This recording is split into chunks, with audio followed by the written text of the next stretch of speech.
പണ്ടൊക്കെ വിവാഹം എന്ന് പറഞ്ഞാൽ തോന്നിയിരുന്നത് it was about love and celebration.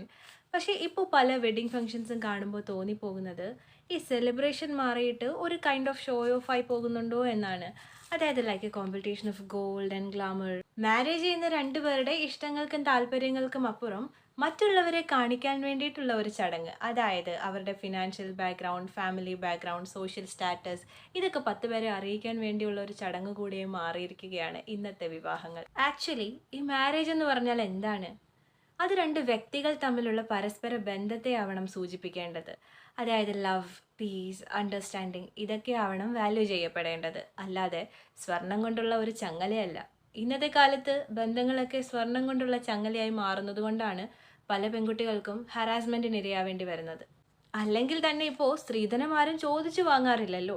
ചോദിച്ചു വാങ്ങുന്ന ട്രെൻഡൊക്കെ മാറിയിട്ട് അറിഞ്ഞു നൽകുന്ന ട്രെൻഡാണ് ഇപ്പോൾ നിലവിൽ കണ്ടുവരുന്നത്.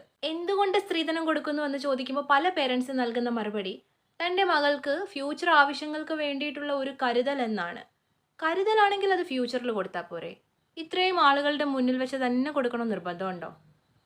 പിന്നെ ഒരു ഡൗട്ട്, ഈ വധുവിന് മാത്രമാണോ ഫ്യൂച്ചർ ആവശ്യങ്ങളുള്ളത്? വരനും ഫ്യൂച്ചറിൽ ആവശ്യങ്ങളൊക്കെ ഉണ്ടാകുമല്ലോ. അപ്പോൾ സ്ത്രീധനം പോലെ പുരുഷധനവും കൊടുക്കണ്ടേ? പക്ഷെ അതല്ലല്ലോ നാട്ടുനടപ്പ്. ഈ നാട്ടുനടപ്പാണ് ഏറ്റവും വലിയ പ്രശ്നം. സമൂഹത്തിന് മുൻപിൽ ഒരു ആഡംബര വിവാഹം നടത്തിയില്ലെങ്കിൽ അത് കുറച്ചിലായി കണക്കാക്കുന്ന ആളുകളുള്ളിടത്തോളം കാലം ഈ ഒരു കലാപരിപാടി തുടർന്നുകൊണ്ടേയിരിക്കും. സോ നമ്മൾ പെൺകുട്ടികളാണ് ഇതിനൊരു ഡിസിഷൻ എടുക്കേണ്ടത്.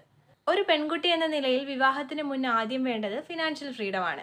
നിങ്ങൾക്ക് ഡ്രീം വെഡിങ് പ്ലാൻസ് ഒക്കെ ഉണ്ടെങ്കിൽ അതൊരിക്കലും പേരൻസിനോട് ഡിമാൻഡ് ചെയ്തുകൊണ്ടാവരുത് നടത്തേണ്ടത്. Just earn it and do it. അപ്പോൾ അവരും നിങ്ങളെ ഓർത്ത് ഹാപ്പി ആൻഡ് പ്രൗഡ് ആകും. ഒരിക്കലും ഒരു മകളെ വിവാഹം കഴിച്ച് അയക്കുന്നതോടുകൂടി ഒരു പേരൻസ് പോലും കടബാധ്യതയിലേക്ക് പോകാൻ പാടില്ല. So let's stop this toxic culture of drama and show of.